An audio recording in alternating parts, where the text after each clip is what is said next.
Hello दोस्तों, कैसे हैं आप सब। उम्मीद करता हूं आप सब अच्छे होंगे। कहानी में आगे बढ़ने से पहले आप सभी से एक गुजारिश है। अगर आप हमारे चैनल पर नए हैं तो प्लीज़ हमारे चैनल को सब्सक्राइब कीजिए और हमें सपोर्ट कीजिए, जिससे हमारा हौसला बढ़े और हम आपके लिए प्यारी प्यारी कहानियां लेकर आते रहें। और अगर आपका कोई सुझाव है तो हमें कमेंट करके ज़रूर बताइए। तो चलिए चलते हैं कहानी की ओर। ट्रेन अपनी पूरी रफ्तार से मेरी तरफ आती दिखने लगी और देखते ही देखते वो करीब आ गई। उसके हॉर्न की तेज़ आवाज़ से दिल दहल गया, पर मेरी बाहें जैसे ट्रेन को गले लगाने के लिए फैल गई। और अब बस उस ट्रेन के मेरे शरीर से टकराने में कुछ ही पलों का वक्त था और मेरे कदम भी पटरी पर उसी ट्रेन की तरफ बढ़ने लगे। जब उस ट्रेन की खौफनाक आवाज़ ने मुझे अपनी आंखें बंद करने पर मजबूर कर दिया, तभी एक ज़ोर के धक्के ने मुझे पटरी की एक तरफ धकेल दिया।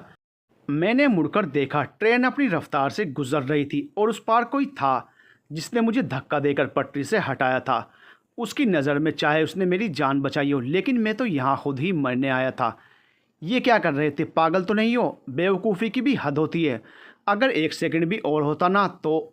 उसने मुझे जबरन उठाया और पूछा। मेरे सामने एक लड़की थी, मुझ पर चीखती हुई। मैंने उसे ठीक से नहीं देखा, बस एक तरफ जाने लगा और मैंने मन में सोचा, आज मैंने अपने आप को मारने की कोशिश की। मैं खुद में ही डूबा चला जा रहा था कि उसने पीछे से आकर मुझ पर बरसना शुरू कर दिया।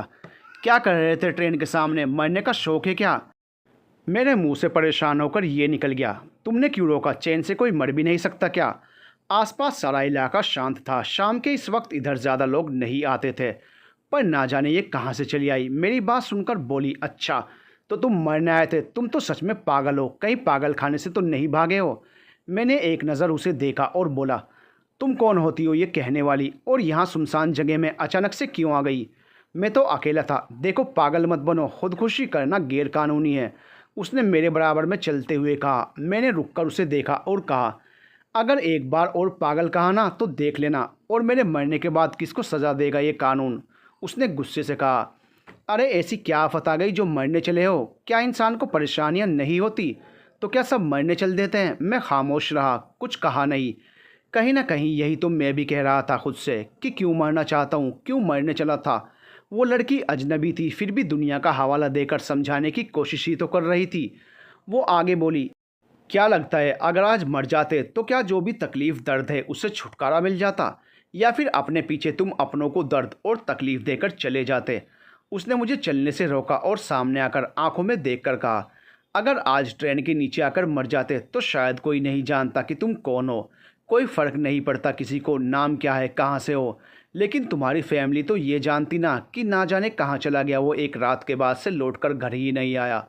वो इस दर्द और सवाल के साथ जीते कि कहाँ है, हुआ क्या उसे। उसने एक बार और मुझे समझाने के लिए कहा, देखो, हमें नहीं पता कि तुम कौन हो और क्या परेशानी है जो ऐसा करने चले थे, लेकिन तुम्हारे मरने के बाद क्या होगा ये तो सोचो। अरे इस दुनिया का कुछ नहीं बिगड़ेगा, बस तुम्हारी फैमिली और अपनों की ज़िंदगी तबाह हो जाएगी। मैं उसे देखता रहा, जो 2 कदम दूर से इस ढलती शाम में मुझे वो बातें बता रही थी जिनको मैं अब तक भूल बैठा था। मैंने मायूसी से कहा, मुझे माफ़ करना, तुम्हें गलत कहा मैंने। तुमने तो बचाया है और समझाया भी, लेकिन मैं आज ऐसा करने नहीं आता। अगर मेरी ज़िंदगी में कुछ बचा होता। मैं एक कदम उसके करीब गया और बोला, पता है, ज़िंदगी का सबसे बड़ा दर्द है भरोसे का टूटना। इसके बाद आदमी ज़िंदा कहाँ रह पाता है। जिस तरह सांप के काटने से आदमी तकलीफ़ में मरता है, उससे भी ज़्यादा भरोसे के टूटने से तकलीफ़ होती है। मैंने कहीं दूर देखते हुए कहा, भरोसे में ही जहर है जो जीवन की मिठास को नीम की कड़वाहट में बदल कर रख देता है। मैं उसे देखकर बस बेमन मुस्कुरा दिया। वो बिना कुछ कहे बस मुझे देख और सुन रही थी। मैंने चलना शुरू करने से पहले उसे एक बार फिर सॉरी कहा और एक तरफ चलने लगा। कुछ कदम चलने के बाद उसने फिर आवाज़ दी और साथ में चलने लगी। फिर उसने मजाकिया लहजे में कहा, तो मरने का प्रोग्राम कैंसिल ना? मैं बस हंस के बोला, हाँ कैंसिल। उसने कई बार यही पूछा और मैं ना आने का वादा करता रहा। फिर उसने कहा, हमारा नाम काव्या है, एक न्यूज़ रिपोर्टर। उसकी ये बात सुनकर मैंने कहा, अच्छा तभी तो इतना तेज़ बोलती हो तुम। वो हंसने लगी और बोली, हमें यहाँ काम था, कुछ लौट रहे थे कि देखा एक बेवकूफ़ बाहें फैलाए ट्रेन के सामने खड़ा हो रहा था, तभी तो भाग कर आए। अगर नहीं आते तो सोचो। मैंने शर्मिंदगी से कहा, काव्या तुमने ठीक कहा कि प्रॉब्लम किसे नहीं होती, लेकिन सच कहूँ तो मैं यहाँ मरने के इरादे से नहीं आया था। बस इधर ऐसे ही चलता हुआ आ गया था। फिर ना जाने क्या क्या सोचकर अपसेट हुआ और फिर नादानी करने चल दिया। उसने मुस्कुराते हुए कहा, ठीक है तो अब से अकेले नहीं जाना कहीं, मैंने जवाब देते हुए कहा। काव्या, तुम्हारा सेंस ऑफ ह्यूमर बहुत अच्छा है, इस सीरियस बात पे भी हंसने की वजह दे रही हो। उसने मुस्कुराकर कहा, हाँ ये तो है, सभी कहते हैं, तुमने भी कह दिया तो और यकीन हो गया, शुक्रिया। थोड़ी देर तक चलने के बाद हम मेन रोड के साइड में चल रहे थे। अब उसने पूछा, वैसे बुरा ना मानो तो क्या वो बात शेयर करना चाहोगे जिसकी वजह से परेशान थे? मैंने उसे देखकर कहा, ये बात उस पर निर्भर करती है कि कौन जानना चाहता है, तुम या एक रिपोर्टर। उसने पूछा, मतलब? मैंने कहा, मतलब कि तुम पूछोगी तो सही है, लेकिन रिपोर्टर पूछेगा तो हर बात की तह में जाने की कोशिश करेगा। वो हंसने लगी और बोली, नहीं नहीं, हम ही पूछ रहे हैं, और वैसे भी ऑफिस तक ही रिपोर्टर हूँ, ड्यूटी के बाद नहीं। तो चलो बताओ। फिर उसी ने एक तरफ देखकर कहा, रुको कैफ़े में चलते हैं, वही बात हो सकती है। मुझे उसकी मुस्कान बहुत भा रही थी। उसका हमदर्दी जताना किसी बहुत अपने का एहसास करा रहा था। कुछ देर बाद हम कैफ़े में एक दूसरे के सामने कॉफ़ी लिए बैठे हुए थे और उसने कहा, बताओ। कैफ़े में बैठे हुए मैंने एक नज़र बाहर आते जाते लोगों पर डाली, तो जैसे गुजरा वक्त सामने चलाया और मैंने कहना शुरू किया। क्या कहूँ या कहाँ से शुरू करूँ समझ नहीं आता। यूँ तो ज़िंदगी के 24 साल जी चुका था, लेकिन जब दिल में कोई चला आया, जीने का मतलब समझ आ गया। वो मेरे बचपन की दोस्त थी। इतने सालों के बाद उससे इस तरह इस शहर में मिलकर बहुत अच्छा लगा था, ऐसा जैसे किसी बहुत अपने से जा मिला हूँ। वो यहीं किसी कंपनी में नौकरी करती थी और मैं तो यहाँ अपने अंकल के एक बिजनेस को संभालने इस शहर में जल्दी ही आया था। उसके मिल जाने से हम फिर बचपन की तरह एक दूसरे के साथ वक्त गुजारने लगे। कुछ तो बचपन का असर था जो वो मुझे इतना पसंद आने लगी थी। उसका मुझे छेड़ना, हंसना, हंसाना, उसकी हर एक बात मुझे उसकी ओर ले जा रही थी। लेकिन उसकी दोस्ती और मेरे दिल में आया प्यार जद्दोजहद में थे। मैंने उससे दोस्ती ना टूट जाए इसके डर से अपने दिल की बात नहीं कही थी अभी तक। साल भर बीत गया इसी तरह। वो मुझसे अपने ऑफिस के बाद मिला करती थी। हमारी शाम कभी मूवी तो कभी कैफ़े में बीत जाती। उसका नाम नहीं बताओगे? मैंने सामने देखा। काव्या ने सवाल किया था। मैंने मुस्कुराकर कहा, सॉरी, मैंने ध्यान नहीं दिया कि नाम नहीं बताया मैंने। उसका नाम श्रेया था। वो मुस्कुराई और आगे सुनने लगी। तो मैंने कहना शुरू किया, उस साल वैलेंटाइन डे पर मैंने उसे प्रपोज़ करने का सोच लिया था। वैलेंटाइन डे की शाम उसे लेकर मैं एक होटल गया जहाँ खास बुकिंग की थी मैंने। उसे मौका देखकर इजहार कर दिया। उसका चेहरा तो वहाँ आने के बाद से ही बता रहा था कि वो जानती है अब आगे क्या होने वाला है। उसने हाँ कहते हुए भी मुझे कहा था, तुम बहुत बुद्धू हो, रास्ते भर कहता है कि कुछ स्पेशल है तो पता तो पहले ही चल गया था। बहुत खुशी की थी वो शाम। मुझे लगा अब जैसे दुनिया की सारी खुशी आंखों के सामने है। मैंने अपने अंकल से श्रेया को मिलाया। उन्हें तो और भी खुशी थी कि अब मैं ज़िंदगी में आगे बढ़ने की कोशिश कर रहा हूँ। ये इसी साल का वैलेंटाइन डे था ना? काव्या ने कॉफ़ी मग सामने रखते हुए पूछा। मैंने उसे देखकर जवाब में कहा, हाँ। उसने कहा, ज़्यादा वक्त नहीं हुआ है, फिर तब से अब तक ऐसा क्या हुआ जो तुम मरने के बारे में सोचने लगे? काव्या संजीदा थी। मुझे उसकी हमदर्दी काफ़ी पसंद आ रही थी। मैंने उसे कहा, वक्त बदलते देर कहाँ लगती है काव्या, मुझसे बेहतर तुम जानती हो। आखिर तुम एक रिपोर्टर हो, ना जाने कितने किस्से सुने होंगे, कितने चश्मदीद से हाथ से पूछे होंगे तुमने। उसने कुछ कहा नहीं, बस मेरी तरफ देखकर मुझे सुनती रही। मैंने आगे कहना जारी रखा, शुरू में सब ठीक था, ऐसा कहना सही नहीं होगा क्योंकि उसमें बदलाव बहुत जल्दी आया था। उसकी जॉब मैंने अपनी ही कंपनी में करवा दी थी अंकल की मदद से, लेकिन उसने काम पर ज़्यादा ध्यान देना ज़रूरी नहीं समझा। वो मांगे करती थी, बड़ी बड़ी मांगे, जो मैं अपनी हद में रहकर पूरी तो करता था, लेकिन उसे समझ नहीं आता था कभी कि मैं क्या चाहता हूँ। ऐसा ही चलता रहा और फिर जो 2 महीने पहले हुआ वो शायद किसी के भी साथ नहीं होना चाहिए, क्योंकि ये कोई दर्द या तकलीफ़ की बात नहीं है, ये एक भरोसा और विश्वास का टूटना है। कितना भरोसा था मुझे उस पर, कितना चाहता था उसे, लेकिन बस एक पल लगा मेरा भरोसा टूटने में। काव्या ने पूछा, क्या हुआ था? उसने मेरी आंखों को नम होता देख लिया था। शायद वो ये भी समझ गई थी कि भरोसे के टूटने से मेरा क्या मतलब है।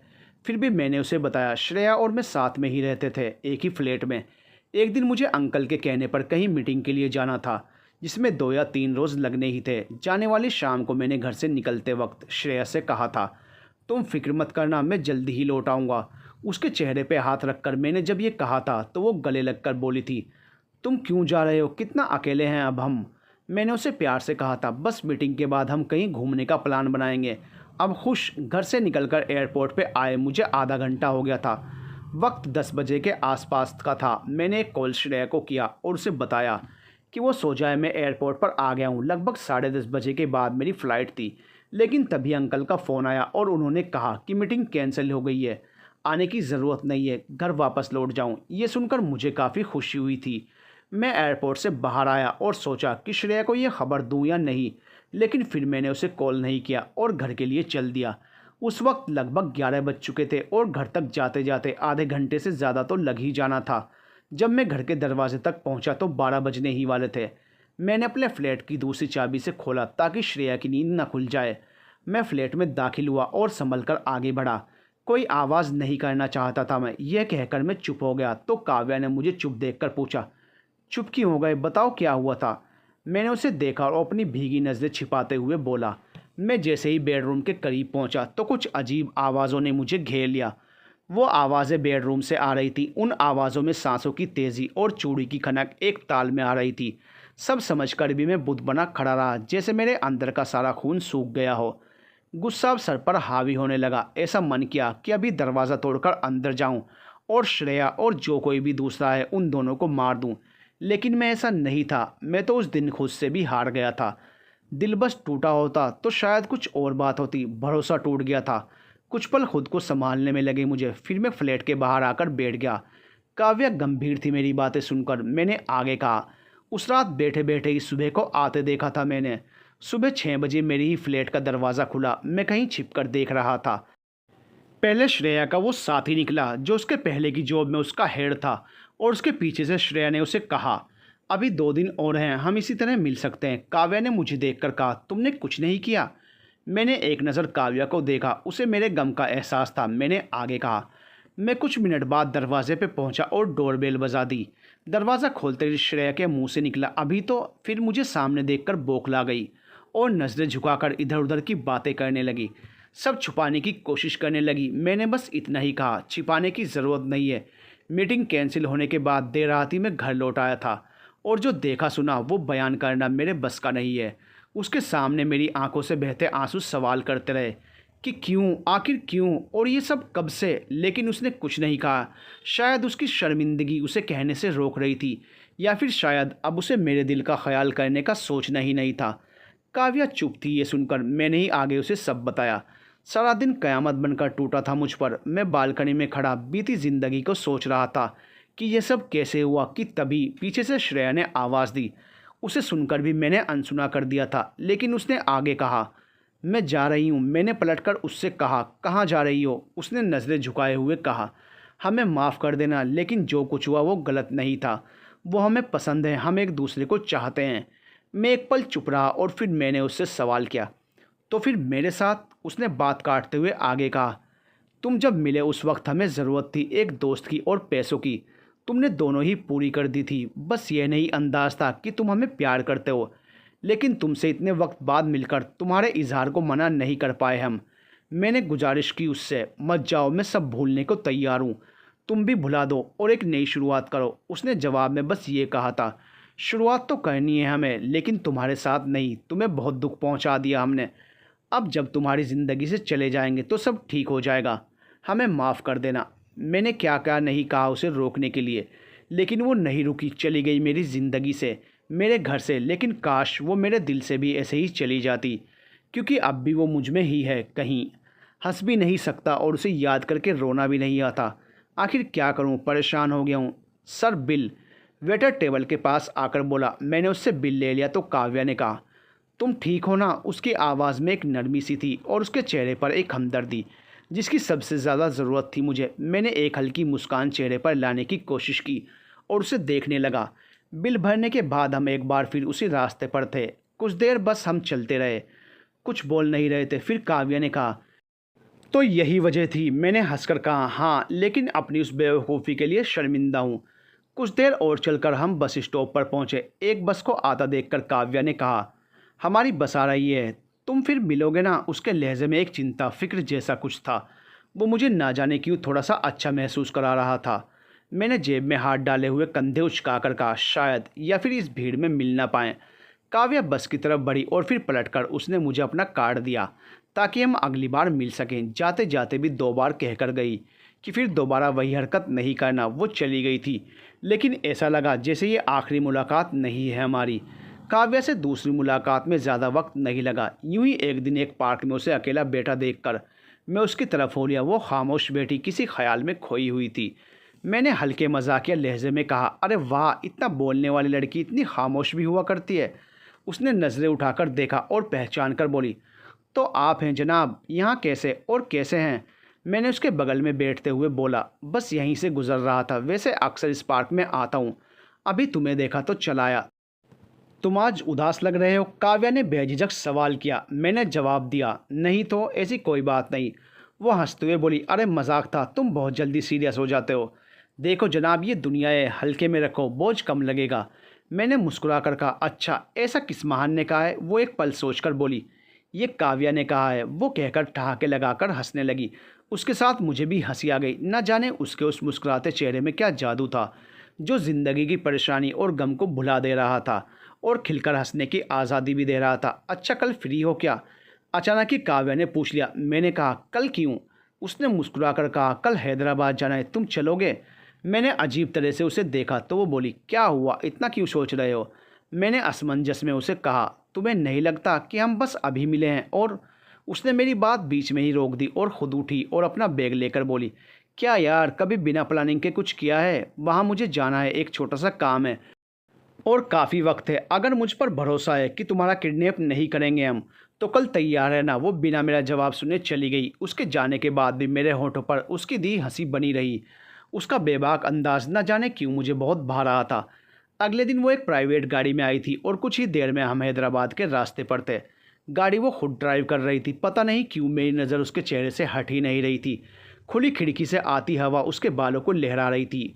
उसकी लटें उसके चेहरे पर आ रही थी जिसे वो सर को झटक कर हटाने की कोशिश कर रही थी। उसकी मदहोश करने वाली आंखें भी कम नहीं थी। सामने नजरें किए उसकी आंखें मेरे मन को अपने बस में किए जा रही थी। क्या सोच रहे हो? काव्या ने अचानक ही सवाल किया। एक पल लगा मुझे जवाब देने में। कुछ नहीं, बस ऐसे ही किसी की याद आ रही है। काव्या ने अपनी बात रखी। मैंने मुस्कुराकर खिड़की के बाहर देखते हुए कहा, अब किसी को याद रखने की ज़रूरत नहीं लगती। उसने अपनेपन से कहा, भूल जाओ उसे, आगे ज़िंदगी बहुत लंबी है। जिस तरह उसने अपना रास्ता चुना, तुम भी अपनी खुशी चुन सकते हो। उसके ये अल्फाज जैसे बहुत कुछ लिए थे अपने अंदर। मैं भी तो यही सोच रहा था कि मैं उसे क्यों नहीं भुला पा रहा, जिसने मुझे भुलाने में ज़रा भी वक्त नहीं लगाया। अब कहाँ खो गए? काव्या ने फिर से सवाल किया। मैंने उसे देखकर कहा, कहीं नहीं। उसने एक नज़र मेरी तरफ देखकर कहा, कुछ सुनोगे? सुनाएं? मैंने पूछा, क्या तुम शायरी करने वाली हो? वो हंसते हुए बोली, नहीं, एक कविता है। अच्छा, मैंने कहा तो उसने सुनाना शुरू किया। वो गाने लगी, ये ज़िंदगी है बड़ी सही, दिया मुझे जो सोचा नहीं, आंखों में लेके ये छोटे सपने, चलूँ गलत कभी सही। वो गुनगुनाते हुए बहुत प्यारी लग रही थी।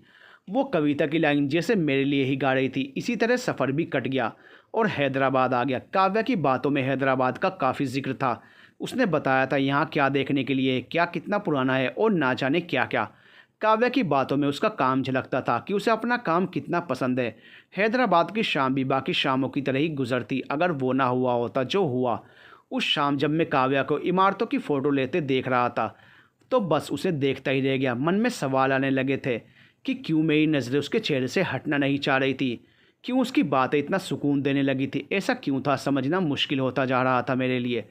काव्या के साथ रास्ते पर चलते हुए जब किसी ने काव्या पर कुछ कहा, कुछ गंदा कमेंट किया, तो सुनकर मुझसे रहा नहीं गया। मैंने अपने ऊपर अपने ही गुस्से को हावी होने दिया ताकि उसे सबक सिखा सकूं। लेकिन इतना गुस्सा या ये सब क्यों कर रहा था मैं?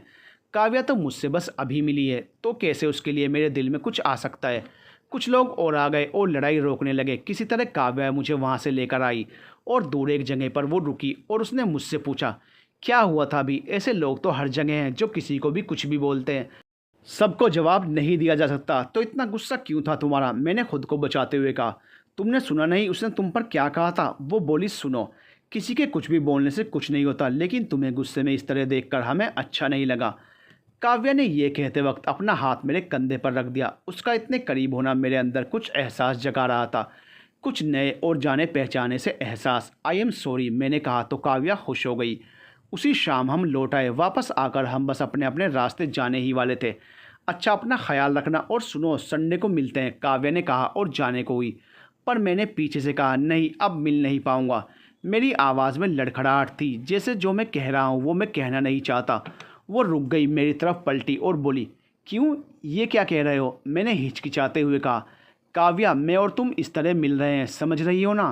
काव्या ने एक नज़र खामोशी से देखा, फिर मेरी नज़रों में देखकर कहा, अच्छा हाँ, हम समझ रहे हैं, लेकिन अगर वो जो है वो सच में है तो? मैंने 2 कदम पीछे लिए और ख़ुद को कंट्रोल में रख कर कहा, इसी वजह से मैं और मिलना नहीं चाहता। देखा ना, बस 2 ही मुलाकातों में कितना करीब आ रहे हैं हम। तुम्हें नहीं लगता ऐसा? काव्या ने प्यार से कहा। तुम्हें किस बात का डर है? अगर हम करीब आ रहे हैं तो एक दूसरे को अच्छा भी लग रहा है, तो ये दूरी क्यों ना ख़त्म कर दें? तुम्हें क्या लगता है 2 दिन की पहचान कोई रिश्ता कायम नहीं कर सकती? मैंने उससे नज़रें चुरा कर कहा, नहीं, मैं ऐसा नहीं कर सकता। कोई 2 मुलाकात सच्चे रिश्ते जैसी बुनियाद नहीं खड़ी कर सकती। उसने मासूमियत से कहा, तुम नहीं समझ रहे, तुम्हें मोहब्बत थी किसी से। ये आज की दुनिया है, आगे बढ़ना सीखो। मैंने सीधा जवाब दिया, मैं आज भी उसे चाहता हूँ, फिर चाहे उसने धोखा ही क्यों ना दिया हो। उसने प्यार से कहा, तुम्हारी नज़रें बता रही हैं तुम क्या चाहते हो और किसे चाहते हो। अच्छा, नज़रें पढ़ना कब से इतना आसान हो गया कि एक अजनबी लड़की मुझसे ऐसा कह रही है? मेरी बात में तंज था। काव्या ने कहा, तुम्हारे ये लफ्ज़ ही कह रहे हैं कि हम अब अजनबी नहीं हैं। तुम्हारी नज़रों में प्यार है, लेकिन अब उसके लिए नहीं है, तो किसके लिए है ये भी बता दो। मैंने बेमन ही सवाल किया। उसने आंखों में देखकर कहा, तुम्हें हमसे मोहब्बत है? मैंने सीधा मुकरते हुए कहा, नहीं, ऐसा कभी नहीं होगा। उसने कहा, तुम घबराते हो, लेकिन तुम भी चाहते हो कि बीती बातों को भूलकर आगे बढ़ो। पता नहीं काव्या इतना कुछ क्यों कह रही थी और मैं जवाब भी दे रहा था। मैंने कहा, आगे तो मैं बढ़ूंगा, लेकिन बिना कुछ भूले और बिना किसी को अपनाए। काव्या ने हाथ आगे बढ़ाकर कहा, हमें है तुमसे लगाओ, हाथ थाम लो और चलो आगे बढ़ते हैं, सब कुछ भुलाकर। मैंने परेशान होकर कहा, नहीं, ऐसा कभी नहीं होगा, मैं जा रहा हूँ, मुझे कांटेक्ट मत करना, बाय। काव्या ने रोका नहीं, पर उसने कहा, हमें तुम्हारे लौटने का इंतज़ार रहेगा। मैंने पलटकर कहा, मत करना, नहीं लौटूंगा। उसने प्यार से सवाल किया, कहा, ठहरो, बस इतना खुद से कह दो कि तुम चाहते हो हमें। ना जाने क्यों लाख कोशिशें की अपने मुंह से उसे ना कहने की, पर कह ना सका, बस बात को घुमाता रहा। ना जाने क्यों मेरा दिल मेरी बात नहीं सुन रहा था। लौट जाओ काव्या, तुम्हारी बस आने वाली है, मुझे जाने दो, मैंने कहा और आगे बढ़ गया। काव्या ने बस इतना कहा, तुम नहीं समझ रहे हो कोई प्यार कितना गहरा है या सच्चा है। ये उसकी उम्र तय नहीं करती। कोई बरसों का प्यार धोखे से टूट जाता है, तो कोई 2 पल में हुआ फिर उम्र भर रहता है। मानते हैं हम बस अभी मिले हैं, लेकिन इस वजह से हमारा लगाव तुमसे झूठा नहीं हो जाता। हमें तुमसे प्यार हो रहा है जिसे हम रोकना नहीं चाहते। मैंने बस अलविदा काव्या कहा और चला गया, बिना पलटकर देखे, जैसे मैं जानता था अगर मैं मुड़कर उसे देखूंगा तो फिर नहीं जा पाऊंगा। उस रात में सो नहीं पाया। न जाने क्या चाह रहा था मन, काव्या की तरफ बढ़ना या उससे दूर हो जाना। उससे दूर होने की बात से दिल थोड़ा और मायूस होने लगता है। अजीब कश्मकश का एहसास लिए आई थी रात। कुछ ही दिनों में ज़िंदगी फिर अपनी रफ्तार से आगे बढ़ने लगी। मैंने अपने आप को थोड़ा और कामों में उलझाकर बिज़ी रखना शुरू कर दिया। जितना हो सकता उतना बिज़ी रहता, मगर फिर भी कुछ पल ऐसे होते दिन में या शाम में जब काव्या का ख्याल न जाने कहाँ से चला आता। किसी जंगे उससे ना टकरा जाऊं, इस डर से अपने रास्ते बदलकर आना जाना करता। देखते ही देखते वक्त भी अपना कारवां चलाता रहा और दिन हफ्तों में फिर हफ्ते महीनों में बदलने लगे। लेकिन ये ज़िंदगी बड़ी अजीब है। ये जब देखती है कि सब कुछ शांत और एक तरह आगे बढ़ रहा है, तो ये हलचल करने के लिए किसी मोड़ पर खड़ी मिल जाती है और शांत सी ज़िंदगी में हलचल सी मच जाती है। कुछ ऐसा ही लिए ज़िंदगी मुझे एक मोड़ पर मिली। एक शाम घर जाने की जल्दबाजी में मैंने मेट्रो का सहारा लिया और ऊपर लिखे सभी मेट्रो स्टेशन को पढ़कर अपने स्टेशन में आने का अंदाज़ा लगा रहा था। लेकिन फिर कुछ ऐसा एहसास हुआ जैसे कोई है आसपास जिसे मैंने अब तक आंखों से तो नहीं देखा, लेकिन मन को एहसास हो गया था कि शायद वो यहाँ है। मैंने अपनी नज़रों को कुछ अजनबी चेहरों से होकर एक तरफ देखा तो पाया जैसे दिल की कोई मुराद सामने खड़ी हो, जिसे दिल तो अपनी ज़िंदगी में शामिल करने को तड़प रहा हो, लेकिन दिमाग कहता है कि दूर रहो। वो काव्या थी, अपनी कुछ दोस्तों के साथ खड़ी थी। उसे देखकर यही लगा कि उसे अभी कोई अंदाज़ नहीं है कि मैं भी मेट्रो में हूँ और उसे देख रहा हूँ। वो सब आपस में बातें कर रहे थे। काव्या को देखने के बाद मैंने कई कोशिश की अपनी नज़रों को उसके चेहरे से हटाने की, लेकिन नज़रें जैसे बगावत करना चाह रही थी या जी भरकर उसे देखना चाहती थी। अगले स्टेशन पर काव्या के सभी दोस्त उतर गए थे और वो अब अकेली खड़ी थी। कुछ और भीड़ कम हुई तो वो मेरे बिल्कुल सामने थी। मैं मना रहा था कि इससे पहले वो मुझे देखे, काश उसका स्टेशन आ जाए और वो उतर जाए, लेकिन क्योंकि मेरे स्टेशन को आने में अभी वक्त था, लेकिन मन की सोची हुई होनी में और किस्मत की कोहनी में बड़ा फ़र्क था। अगले ही पल उसकी भी निगाहें मुझ पर आ गई और वो मुझे देख चुकी थी। नज़रों के उसकी नज़रों से टकराने के बाद ऐसा लगा जैसे वो मुझसे कुछ कह रही हो, लेकिन होठों से नहीं। कुछ पल वो बिना पल के झपकाए देखती रही। मेरी कशमकश मेरी आंखें जाहिर कर रही थी और उसकी नज़र मानो कह रही थी कि अब मुझे रुक जाना चाहिए, इस पुरानी ज़िंदगी को बदलकर आगे बढ़ना चाहिए। फिर कुछ धीमे कदमों से वो मुझ तक आई और बोली, काश तुम खुद अपने होठों से वो कहते जो तुम्हारी आंखें कह रही हैं। इतना कहकर वो अगले स्टेशन पर उतर गई। गेट के बंद होने तक वो मुड़कर मेरी तरफ देखती रही। अगर मेरे शरीर पर दिल का बस होता तो अब तक काव्या को अपनी ज़िंदगी में शामिल कर लिया होता, लेकिन कमबख्त इस शरीर पर दिमाग का जोर चलता है, उस दिमाग का जो दिल के एक बार धोखा खा जाने के बाद से इन दिल के रिश्तों पर भरोसा करना ही छोड़ देता है। लेकिन ये दिल क्या करे जिसने फिर एक दिल का रिश्ता एक शख्स से कायम कर लिया है। अब ये दिल और दिमाग मुझे दो रास्तों पर खींचते हैं। दिमाग का रास्ता सफ़र करने को कहता है और दिल का रास्ता हम सफ़र की तमन्ना कर चुका है। कई दिन और गुजर गए इन्हीं बातों को सोचते हुए। दिल में काव्या के लिए भरोसा और लगाव तो था, लेकिन प्यार था या नहीं ये एक दिन पता चल जाना था। एक दिन ऑफिस में खुद को कामों में उलझाए बैठा था मैं। मेरा एक दोस्त उसी वक्त अंदर आया और कुछ टीवी पर दिखाने लगा। टीवी पर ब्रेकिंग न्यूज़ आ रही थी जिसमें किसी बम धमाके की बातें बता रहे थे। यहीं आसपास की एक जगह पर ऐसा हादसा हुआ था, काफ़ी नुकसान होने की संभावना लग रही थी। न्यूज़ स्टूडियो की एंकर ने जब अपनी रिपोर्टर का नाम काव्या लेकर ये कहा, आइए हम आपको धमाके की जगह लाइव ले चलते हैं हमारी एंकर काव्या के पास। ये सुनकर दिल की धड़कनें बढ़ गई और अब टीवी पर काव्या लाइव थी। हाथ में माइक लिए वो आसपास की जगह का जायज़ा ले रही थी। मैंने अपनी नज़रें टीवी से हटानी चाहिए पर हटा नहीं सका। लेकिन तभी टीवी पे काव्या को शूट करता हुआ कैमरा अजीब तरह की आवाज़ के साथ बंद हो गया। एक लंबी खामोशी के बाद वापस न्यूज़ की स्टूडियो एंकर ने खबर दी, उसी जगह पर एक और धमाका अभी हुआ है जिस वजह से हमारा कनेक्शन कट गया है, हम आपको इन्फॉर्म करते रहेंगे।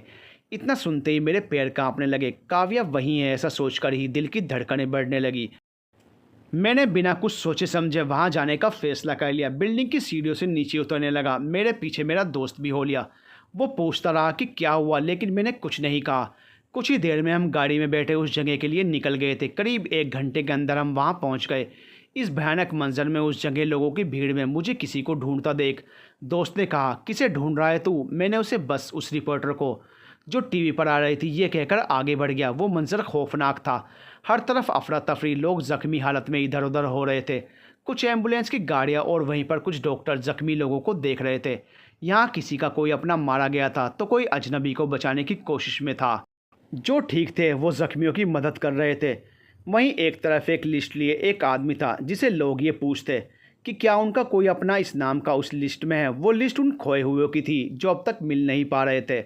उन सब के बीच काव्या के साथ कुछ हो जाने का डर अब मेरे चेहरे पर पसीना बनकर बह रहा था। न जाने कितने अपने यहाँ अपनों की तलाश में थे। कोई नाम बताकर उस लिस्ट लिए आदमी से कहता कि क्या ये नाम है। वो पहले चेक करता, फिर ना कहकर ये बताता कि उस जगह जाकर देखो जहाँ मर चुके लोगों को रखा गया है। घंटों का वक्त गुजर रहा था। कुछ लोगों के साथ मिलकर मैं ज़ख्मी लोगों की मदद करने लगा। एम्बुलेंस के ज़रिए यहाँ से ज़ख्मी लोगों को हॉस्पिटल ले जाया जा रहा था।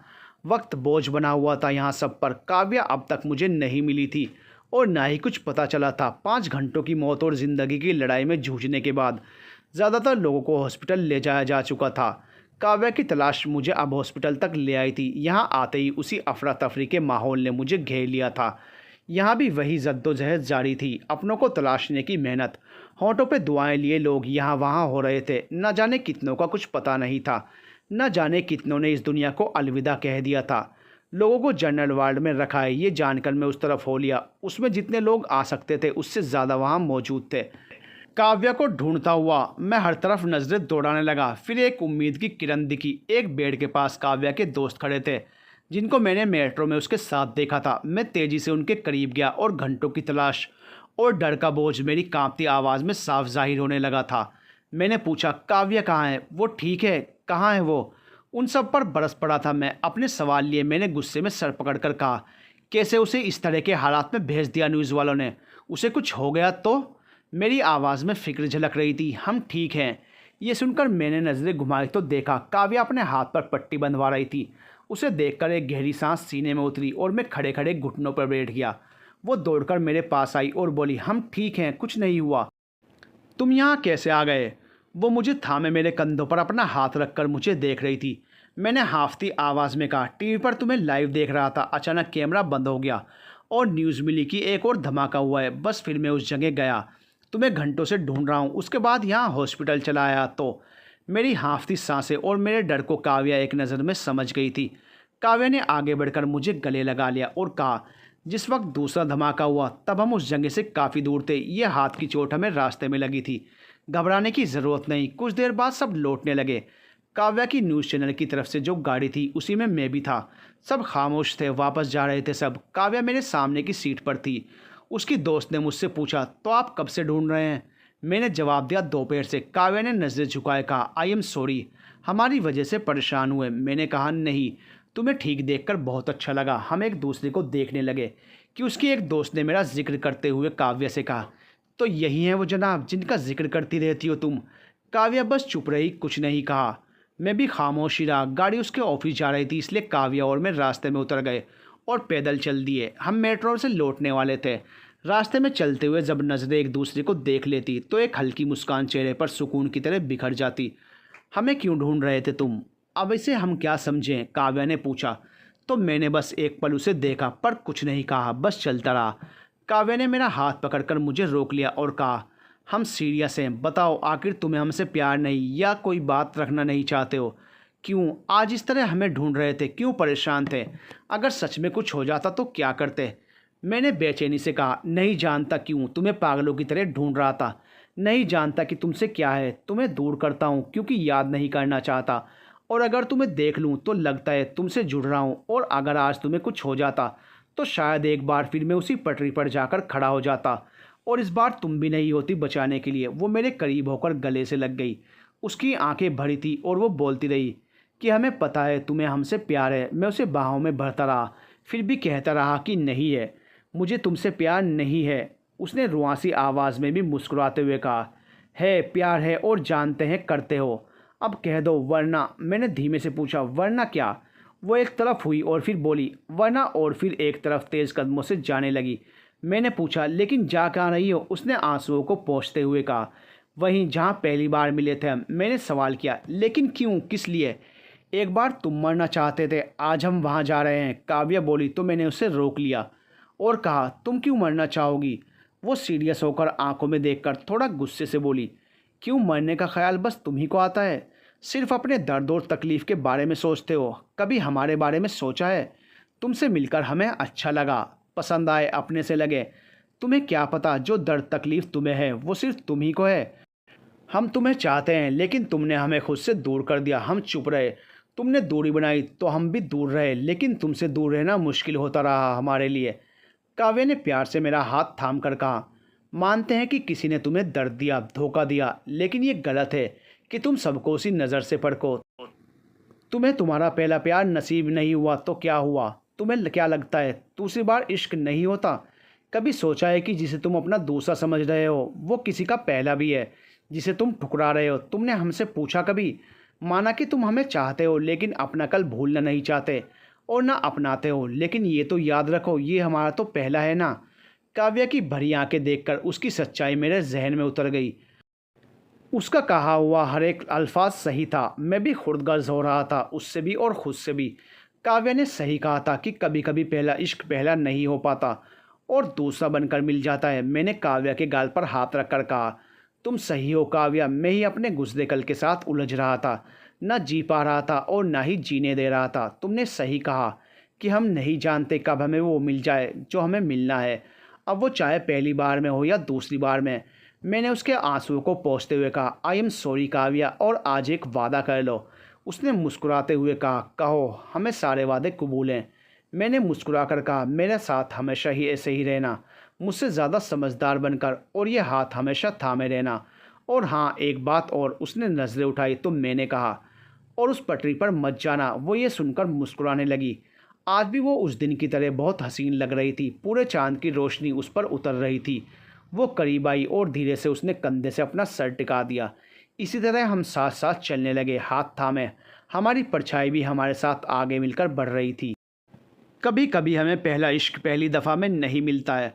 हो सकता है पहला हमें कुछ सिखाने के लिए आया हो ताकि हम इसे समझ सकें।